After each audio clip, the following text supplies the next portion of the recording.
We're going to take a walk through the master budget and the master budgeting process. The master budget is a collection of smaller subsidiary budgets. We've got a production budget, direct material budget, direct labor budget, manufacturing overhead budget, selling and admin budgets, cash budgets, income statements, and balance sheet. All of these budgets fit together into what we call a master budget. One of the first things we notice is that I shouldn't say most important, but the first budget we put together is our sales budget. Our sales budget will drive our production budget, which will drive our needs for direct materials, direct labor, and manufacturing overhead. It will also drive our selling and admin budget, and all of these things will feed in or drive our cash budgets and also influence or impact our budgeted income statement and budgeted balance sheet.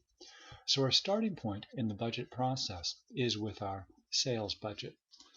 Let's go through an example for the Royal Company. The Royal Company is preparing budgets for the quarter ending June 30th, and we've got budgeted sales for the next 5 months, April, May, June, July, and August. We're given information regarding budgeted sales for July and August because we're going to need to have finished goods inventory, and that's going to be driven by the following month's sales, and also to have finished goods inventory as part of our production process, we're going to need to have enough raw materials on hand to handle production in coming months. So those months of July and August are important for preparing our second quarter budget. And notice also our selling price is $10 a unit. So let's go ahead and start preparing our sales budget. So again, we're given information regarding sales for May, June, July, and August in the quarter. So we've got June sales of $30,000. For the entire quarter, we're going to have sales of $100,000. That's simply April, May, and June combined. Our July sales are $25,000, and our August sales are 15,000 units. We're told our selling price is $10 per unit, so we can quickly calculate our sales revenue. It's simply going to be our $10 per unit times our number of units, and we can drag that across if we got Excel, and there's our budgeted sales for the quarter. Right after we prepare our sales budget, we're going to look at a schedule of cash collections, and let's, before we do that, look at some of the assumptions we have behind our schedule of cash collections for the Royal Company. The Royal Company makes all of its sales on account, and its collection pattern as follows. In the month we make a sale, we collect 70% of our sales. 25% of a month's sales we collect in the following month, and 5% of our sales will go uncollectible. Our March 31 accounts receivable balance is $30,000, and we expect to collect that in full. So let's go ahead and look at our schedule of expected cash collections. All right, again, we have our beginning accounts receivable balance of $30,000. And then we're going to collect 70% of each month's sales in that month. So April sales, we had $200,000. We're collecting 70% of that, or $140,000.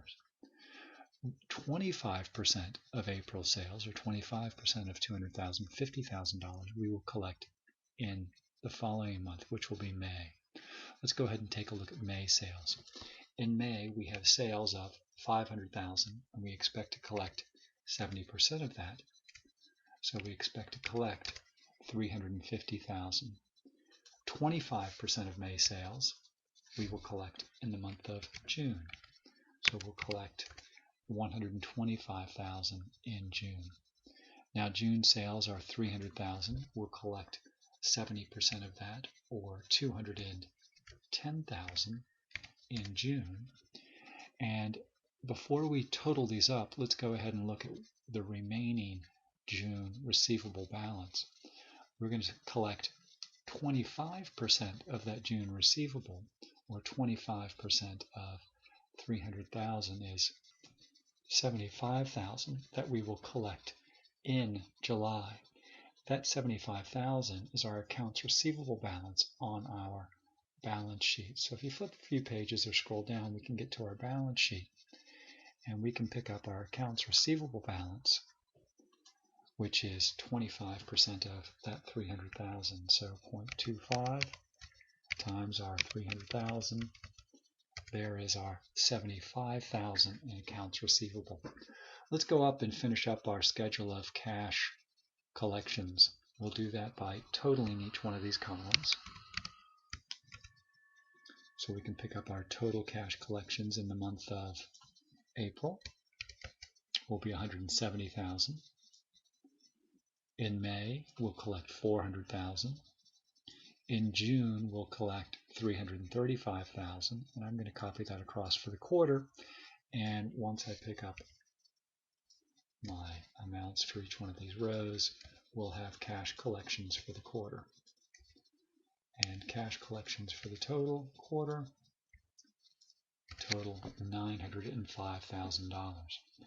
Now, if you recall, looking at our flowchart for our budgeting, our sales budget is informing, again, our production budget, but also our cash budget. So this schedule of cash collections needs to show up on our cash budget. Let's go ahead and do that now. So you can flip a few pages or scroll down if you're on an Excel worksheet till you get to your cash budget. And we're going to pick up our cash collections from customers. And I'm just going to link that right up to my schedule of cash collections. So notice it's 170, 400, and 335. So there's my 170, my 400, my 335, and for the quarter, $905,000. So we've done our schedule of cash collections. The next budget we're going to put together is our production budget. And again, that's being driven by our sales. So let's take a look at our production budget. But before we do that, we need to look at some of our assumptions we've got. The management at Royal Company wants ending inventory to equal 20% of the following month's budgeted sales. So in other words, on April 1, we hope to sell some merchandise. Well, that merchandise needs to be in stock at the end of March. And so we want to have 20% of each month's sales on hand at the end of the previous month. Also, we're told that on March 31, we've got 4,000 units on hand. So let's go ahead and look at and prepare our production budget. So again, our sales budget is driving all of our budgets. So first thing we need to do in our production budget is to pick up our unit sales, and that was from our sales budgets above. We already have the 20 for April, the 50 for May. Let's go ahead and pick up the amounts we've got for June. For the quarter, we've got 100,000. For July, we've got 25,000, and then finally for August, we've got 15,000. All right, let's go ahead and move on here. We want to have 20% of the following month's budgeted sales on hand at ending inventory. So in May, we expected to sell 50,000 units. 20% of that is 10,000. So in April, we're going to need 30,000 units of product. We've got 20,000 we want to sell, and we need to have 10,000 left over, so we need 30,000. Since we were told that we've got 4,000 units on hand at the end of March, that means our production for the month of April is going to need to be 26,000 units. Let's move on to May. Our ending inventory for April is May's beginning inventory. Okay, let's look and see what we want on hand at the end of May. We want 20%, so 0.2 times June's 30,000. We want 6,000 on hand. So 50,000 that we're going to sell. We want 6,000 on hand. We need 56,000. If we start the month with 10, 56 minus 10 is 46,000 is what we're going to need to produce in May. All right, beginning inventory for June. Again, that's simply equal to our ending May inventory. How much do we want on hand at the end of June? We want 20% of July's sales. 20% of 25,000 is 5,000. So our needs are going to be 30 plus 5,000. We're going to need 35,000.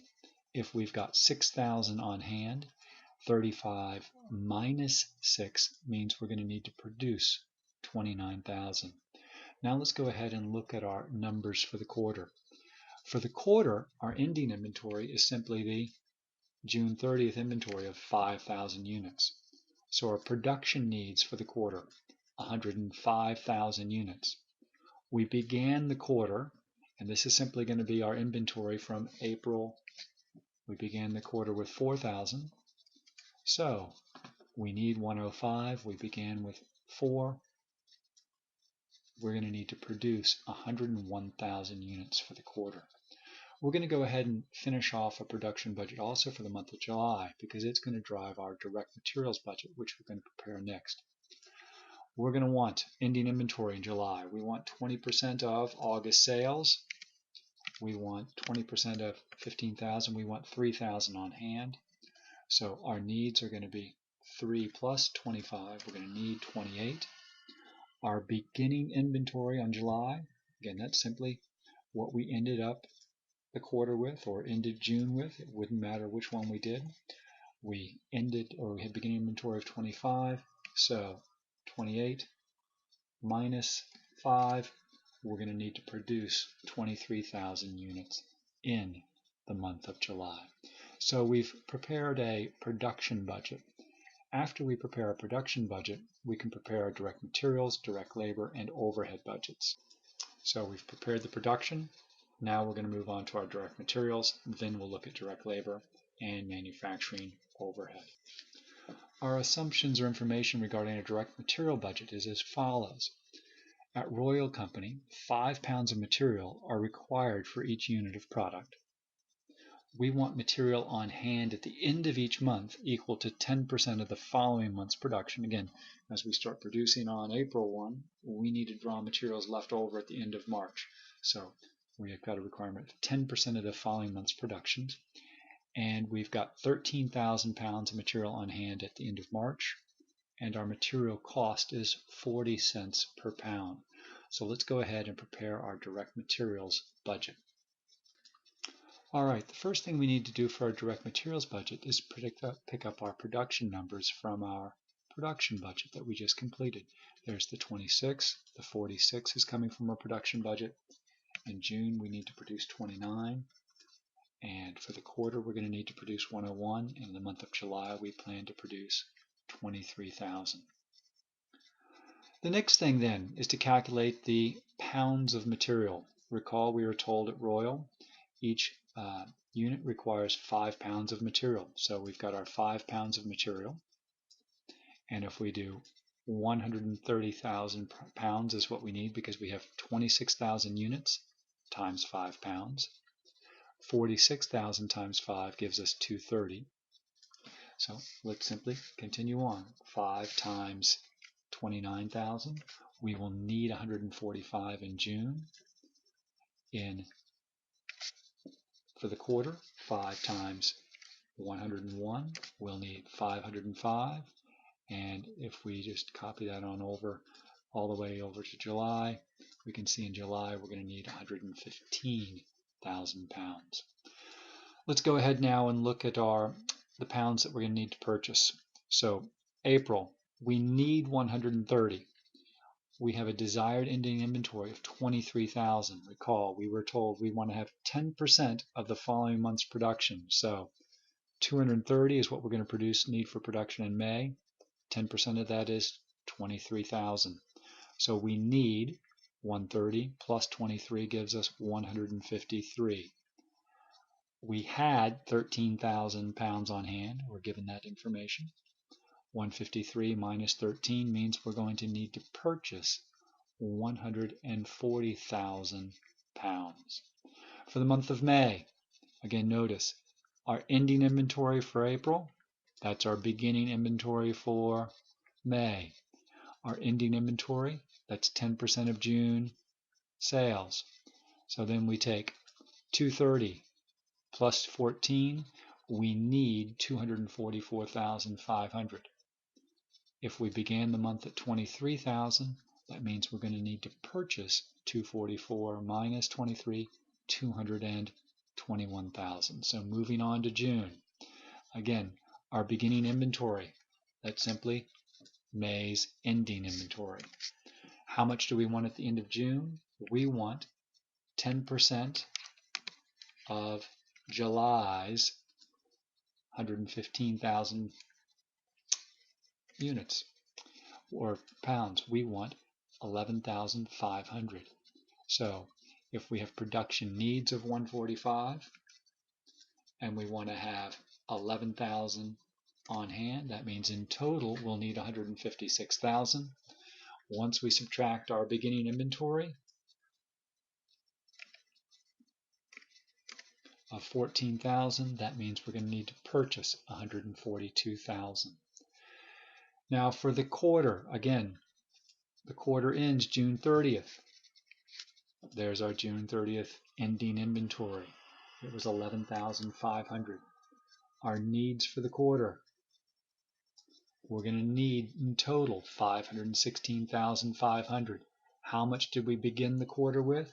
Again, that's April 1st inventory. We began with 13,000. 516 minus 13,000 means we're going to need to purchase 503 pounds. In terms of how much will that cost us, we were told that materials cost 40 cents per pound. So 140 times 40 cents, that gave us our 56,000. 221 times 46 gave us our 88,600. 40 cents times 142, that gives us 56,800. And then finally, for the quarter, we're going to need to purchase $201,400. All right, let's go on and look at our cash disbursements for these materials, because we won't pay cash, but we'll more than likely buy our raw materials on credit. Again, we were told we paid at 40 cents a pound for materials. One half of that will be paid for in the month of purchase, and the other half is paid in the following month. And we're told that our March 31st accounts payable balance, in other words, what we hadn't paid for March purchases, was $12,000. Let's look at our schedule of cash disbursements. All right, here's our beginning $12,000 accounts payable balance. The 28,000, remember that's half of April's purchases, which were 56,000, will be paid for in April. The other half will be paid for in the month of May. May's purchases are $88,600. We're going to pay for half of that in May, and we'll pay for that other half in the month of June. June's purchases, $56,800. We'll pay for half of that in the month of June. The other half, the other $24,800, we will pay in July. So let's pick up the other half and put that on our balance sheet as our accounts payable balance on June 30th. So flip a few pages, or you can scroll down if you're on here, and we're going to go to accounts payable. And that's simply going to be that other half of our June purchases. That's our 28,400 will be our accounts payable balance. While we're here, let's pick up our raw materials inventory. Raw materials inventory, recall, on June 30th was 11,500 pounds, and that was coming simply from our direct materials budget. Direct materials budget, ending inventory, 11,500 pounds. And the cost per pounds was 40 cents. So our raw materials inventory balance will be $4,600. So we've taken care of our direct materials. Recall the other two manufacturing costs are direct labor and manufacturing overhead. And again, looking at our master budget overview, our production budget has driven our direct materials budget. Next, it will drive our direct labor budget and our manufacturing overhead budget. But before we do that, let's finish off our direct materials budget. We need to total up the amounts we were paying. So in April, we're going to pay the $28,000 for April purchases and the $12,000 we had on hand on accounts payable on March 31st.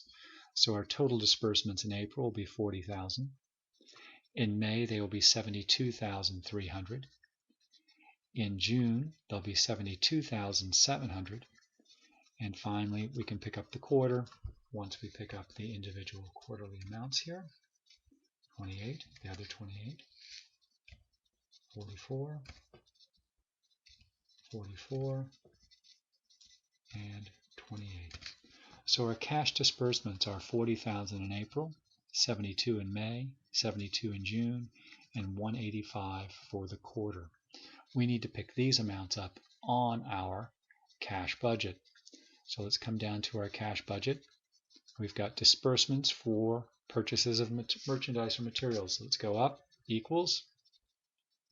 It was 40.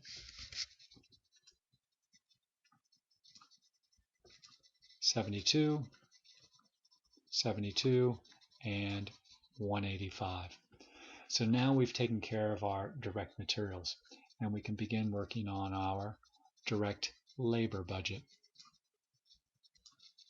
At Royal, each unit of product requires 0.05 hours or 3 minutes of direct labor, and we have a no layoff policy. So all employees are going to be paid for 40 hours of work each week, regardless of how many hours they work. And for simplicity purposes, we're going to assume that our workers are paid $10 an hour, regardless of the hours worked. In other words, there's no overtime pay. Let's look then at the direct labor budget for the next 3 months. If we assume our labor workforce will be paid a minimum of 1,500 hours per month. So for our direct labor budget, again, the first thing we need to do is pick up our production levels, and these are from our production budget that we prepared above. June's production was going to be 29,000. For the quarter, we had 101, so 29, and then for the quarter, 101. We're told that at Royal, each unit of product requires 0.05 hours. There's our 0.05. So the labor hours required, 26,000 times 0.05 is 1,300. 46,000 times 0.05 is 2,300. 29,000 times 0.05 is 1,450. And for the quarter, we're going to need 5,050. Now, in the month of April, we've guaranteed 1,500 hours. We're only required to having them work 1,300, but we've guaranteed to pay them for 1,500. So the labor hours paid will be the higher of those two. In May, however, we've guaranteed 15, but we're going to need 2,300 hours of work. So we're going to end up paying for 2,300 labor hours. In the month of June, again, we've got a guarantee of 1,500, which is more than the required. We'll end up paying the 1,500. Our hourly rate, $10 an hour. So $10 times 1,500, 15,000. $10 times 2,300 is 23,000, and again in June will be 15,000. For the quarter, we're going to pay 1,500 plus 23 plus 15. We're going to pay 5,300, and at $10 an hour,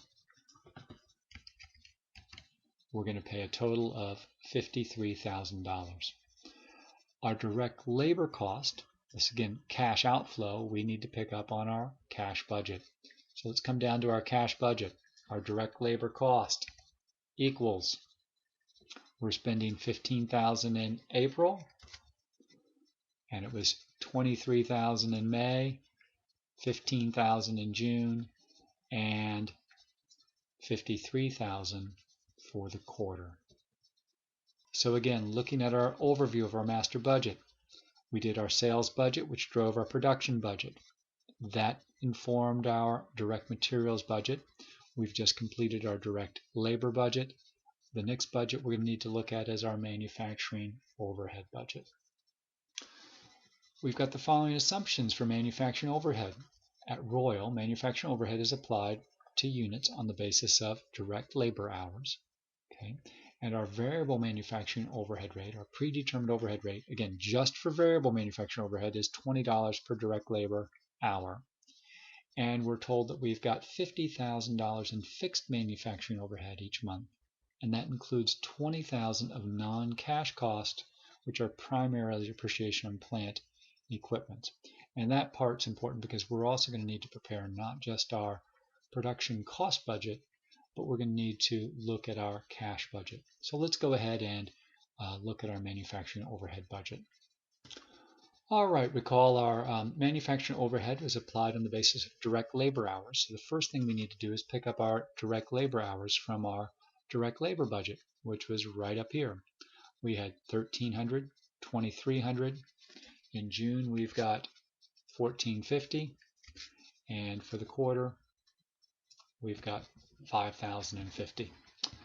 Then we take our rate was $20 per direct labor hour. 20 times 1,300 is 26,000. 20 times 2,300 is 46,000. 20 times 1,450 is 29,000. And for the quarter, we expect to spend $101,000 in variable overhead. Our fixed overhead, again, we're told is $50,000 per month. So let's drag our 50,000 on across to June.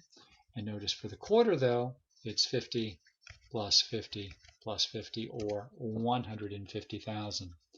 Our total manufacturing overhead is simply our fixed plus our variable. So our manufacturing overhead for June will be our fixed plus our variable. It will be 79,000, and for the quarter, 251,000. Our non-cash disbursements, that depreciation, we are going to deduct that 79 minus 20. Our cash expenditures for manufacturing overhead will be 59. So notice, for April, 76,000 in manufacturing overhead, but the cash component was only 56. 76 for May and 59 for June. And for the quarter, it's going to be 20 plus 20 plus 20. We had 60,000 in depreciation expense, so our cash expenditures will be 191,000. Before we move on to our selling and admin expense budget, let's go ahead and pick this up on our cash flow budget, and then also calculate our cost of goods sold and our finished goods inventories. So let's go ahead and pick this up. Cash disbursement schedule, cash paid for manufacturing overhead. In the month of April, we were paying 56,000. In the month of June, we were paying 76. In May was 76, in June 59, and for the quarter 191,000. All right, since we've completed our direct materials budget, our direct labor budget, and our manufacturing overhead budget, remember those are the three components of work in process, we can calculate sort of a cost per equivalent unit for our budgeting purposes. Let's go ahead and take a look at how we would do that. Recall, our direct material cost was 40 cents a pound, and each unit required 5 pounds, so our direct material cost is $2 per unit. Our direct labor was, we were paying wages of $10 an hour, and it was taking 0.05, so our direct labor cost per unit is 50 cents. And our manufacturing overhead is $2.49. We are applying our manufacturing overhead on the basis of direct labor hours. Each unit required 0.05, and our predetermined overhead rate is $49.70. And again, that's our estimated manufacturing cost for the quarter, 251,000, divided by our estimated total labor hours required. Let's go back and look at our manufacturing overhead budget just to see and confirm that those are indeed the numbers we need to work with.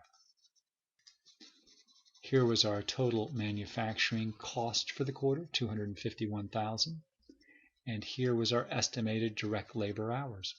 So if we take our 251, divide it by our 550, we get a rate of $49.70 an hour, and our applied overhead will be $249 a unit.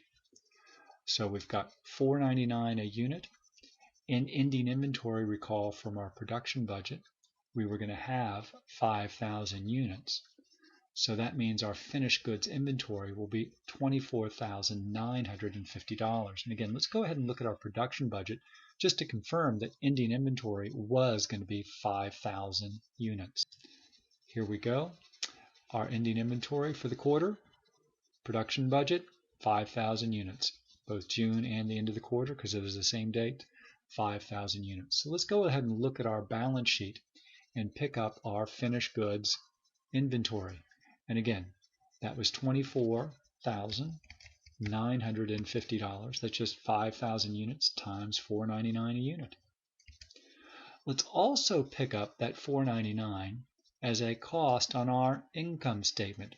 Recall from our sales budget, we were selling 100,000 units at $10 a unit. So we can pick up our sales revenue. That's going to be $1 million even. Our cost of goods sold will be 100,000 units times $499 a piece, so $499,000, which means our gross margin is 100,000 sales minus $499 cost of goods sold. Our gross margin will be $501,000. All right, the next budget we're going to take a look at just happens to be our selling and administrative expense budget, which is the next item on our income statement. Let's look at some of the assumptions underlying that budget. So again, we see our sales budgets driving our selling and admin budget. We're given the following information. At Royal, the selling administrative expenses budget is divided into two components, variable and fixed. The variable selling and admin expenses are 50 cents per unit sold, and the fixed costs are $70,000 per month. And included in that $70,000 in fixed administrative expenses is $10,000 in non-cash costs, primarily depreciation expense. Let's go ahead and look at our selling and admin expense budget. So again, our selling and admin expense budget was being driven by sales, so we pick up our budgeted sales for each month in the quarter. Our variable rate was 50 cents per unit, so we can put that down. Our variable admin cost then will be 20,000 unit sales times 50 cents per unit, $10,000. 50,000 units we expect to sell in May times 50 cents, 25,000. In June, we expect to have the 50 cents a unit times 30,000 units, or 15,000 in variable. And for the quarter, we expect 50,000. Again, fixed, we're told, is $70,000. For the quarter, notice that's going to be $210,000. Our total selling and admin expenses will be our variable of 15 plus our 70,000 in fixed, or 85 for June, and for the quarter 260. Our non-cash component of that was depreciation expense. Again, we were told that that was 10,000 a month. So let's deduct that from each month, and again for the quarter it's going to be 30,000 in depreciation expense. So 80 minus 10, our cash paid for S&A in April is 70. 95 minus 10, we're going to pay 85 in cash in May, and in June 85 minus 10 is 75, and for the quarter 230,000. Let's go ahead and pick up these items on our cash budget. So in our cash budget, cash paid for selling and admin, 70,000 in April. We've got 85 in May, 75 in June, and 230,000 for the quarter. Now the 260,000, our selling and admin expense, remember, is a period cost. Our direct materials, direct labor, and manufacturing overhead became part of work in process and finished goods, and it went to our balance sheet.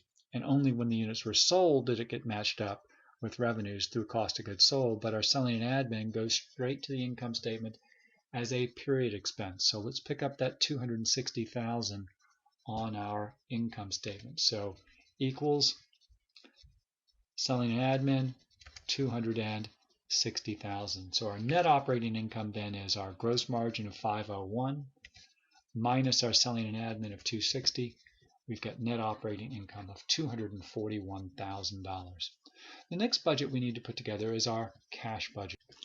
We're given some assumptions regarding Royal's cash budget. We're told that we have an open line of credit that we can borrow up to $75,000, and we have to pay 16% interest on that.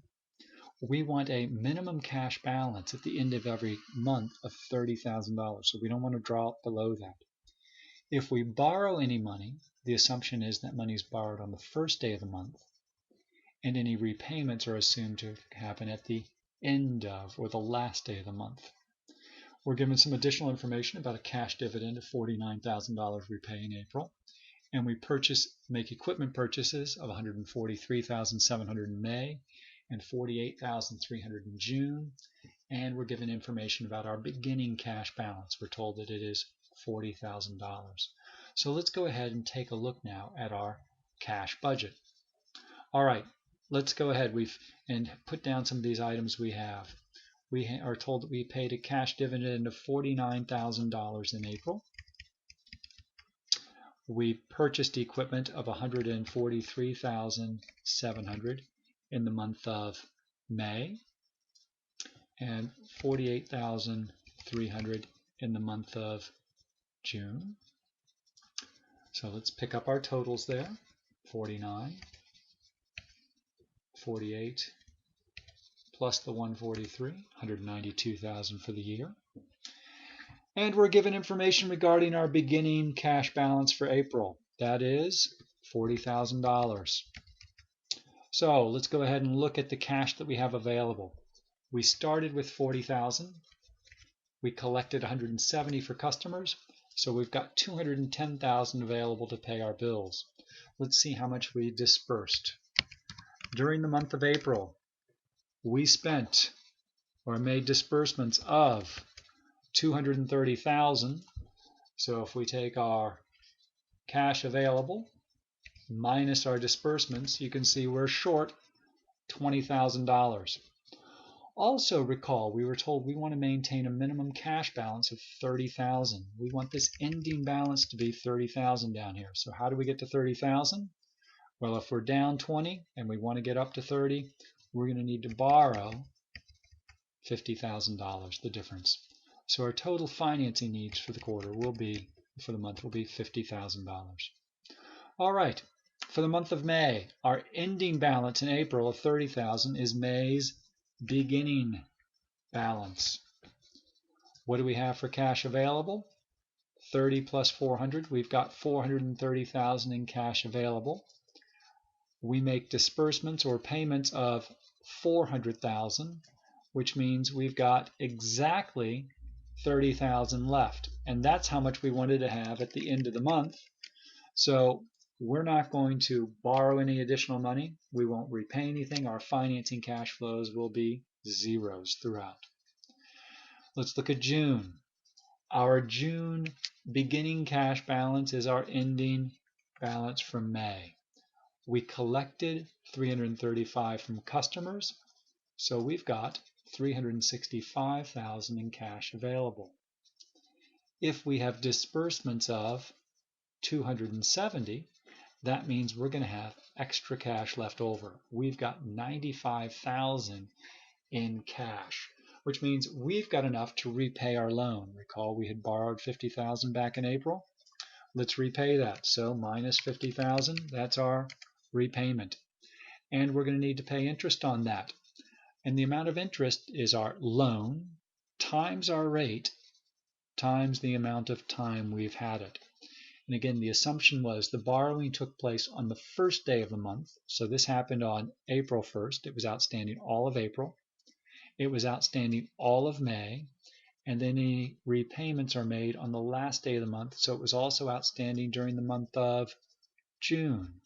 So to calculate our interest expense, we'll do minus $50,000 times our 16% interest rate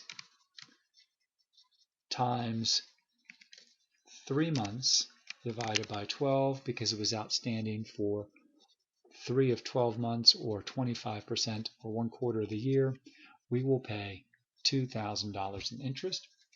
So our total cash for financing will be minus $52,000. So our ending cash balance, we had 95 available. We paid the bank 52, which means we will end with 43,000. Let's check the numbers for the quarter. The beginning of the quarter, that was April 1st. That was the $40,000 that we had at the beginning of April. So how much cash did we have available? 40 plus 905, that's 945,000. Our total disbursements for the quarter were 900,000, which means we've got $45,000 in excess receipts over disbursements. Our financing cash flows were, we borrowed 50, we repaid 50, we paid 2,000 in interest. So our total financing cash flows were minus $2,000. So 45 minus 2 is the $43,000 in cash we expected to have when we completed our June monthly cash budget. Let's pick up our ending cash balance on our balance sheet. So let's come down to our balance sheet, 43,000 in cash. Let's also, on our income statement, let's pick up our interest expense. We had 2,000 in interest expense. So for net income, 241 minus 2,000. Our net income was $239,000. We can now go ahead and complete our balance sheet. We're given some following assumptions regarding our balance sheet. We're told that we have land of $50,000. We have common stock of $200,000. And our beginning retained earnings was $146,150. And our equipment balance prior to preparing our financial statements was $265,000. So let's go ahead and put in our $265,000 for our equipment. But notice, we also made some purchases during the year. How much did we purchase? Well, that was right from our cash flow statement. We purchased $192,000 in new equipment. But also we had some depreciation expense for the year. So we've got our beginning equipment of $265,000 plus our purchases of $192,000, and we need to subtract off the amount of depreciation expense. And if you recall, that was depreciation expense for selling and admin of $30,000 and for manufacturing overhead of $60,000. So we have total depreciation expense of $90,000. So our ending equipment we expect to be $367,000. Let's go ahead and total up our assets. Our current assets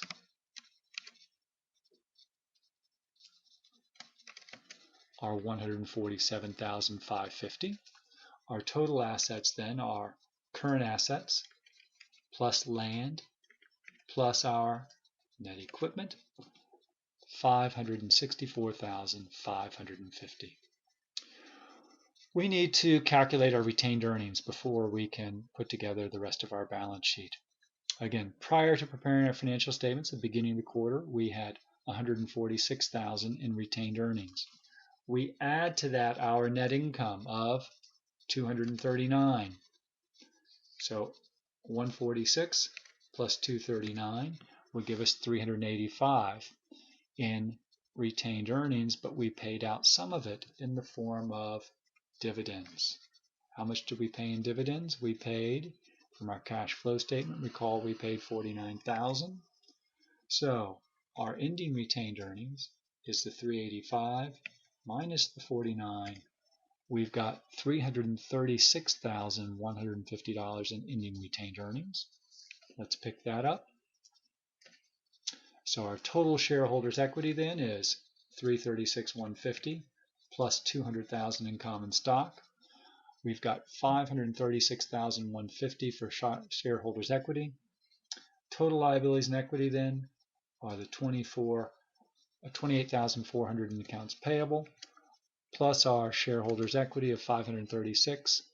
We've got $564,000, and sure enough, our balance sheet right there, total liabilities and equity, balances with our total assets. And we've completed the process. So again, we see our sales budget drove our production budget, which drove our needs for direct materials, direct labor, manufacturing overhead. It also drove our selling and admin budgets and our cash budgets. Finally, our sales budget impacted our income statement and our budgeted balance sheet.